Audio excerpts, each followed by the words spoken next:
دوستو قرآن مجید کی سورہ نمل آیت نمبر 82 میں اللہ فرماتا ہے کہ جب ان پر عذاب کا وقت آئے گا تو ہم زمین سے ایک جانور نکالیں گے جو لوگوں سے بات کرے گا۔ علماء کے مطابق دابۃ الارض ایک ایسی اللہ کی مخلوق ہوگی جو قیامت کے قریب ظاہر ہوگی۔ اس کا ظہور صفا اور مکہ کے علاقے سے ہوگا۔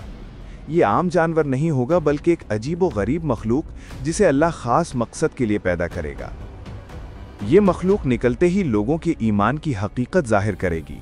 حدیث کے مطابق دابۃ الارض کے ہاتھ میں حضرت موسیٰ علیہ السلام کا عصا اور حضرت سلیمان علیہ السلام کی مہر ہوگی۔ جو سچا مومن ہوگا دابۃ الارض اسے عصا سے چھو کر روشن نشانی دے گی، اور جو کافر یا منافق ہوگا اس پر مہر لگا دے گی، جس کے بعد اس کا چہرہ سیاہ نشان سے پہچانا جائے گا۔ دوستو، اس مخلوق کی خاص بات یہ ہوگی کہ یہ لوگوں سے بات بھی کرے گی۔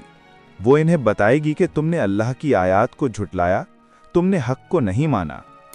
اس کے ظاہر ہونے کے بعد دنیا آزمائشوں سے بھر جائے گی اور پھر قیامت کے دوسرے بڑے مراحل تیزی سے سامنے آئیں گے۔